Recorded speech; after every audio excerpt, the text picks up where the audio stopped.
Welcome back to a new video, friends. Today we are going to talk about how to check, friends, how to change password, hotspot password. How can you change in Redmi 10 phone, guys? How to change hotspot password. Today I'm going to tell you about this setting. In this video we will talk about it.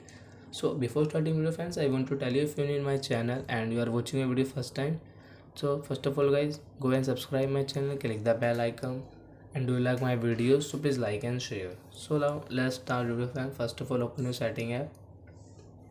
After, guys, come on portable hotspot, and guys set up portable hotspot, click here, and guys you can see password, and guys you want to change. So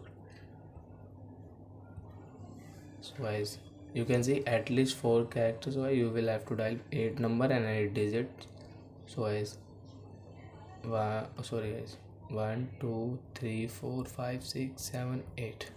Example for, guys, I am telling you, you can set yourself, close it, and right option, guys. So as you can see, new password 1 2 3 4 5 6 7 8.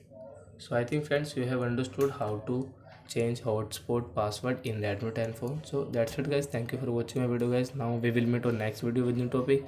Before, guys, please go and like my video, subscribe my channel. Bye bye.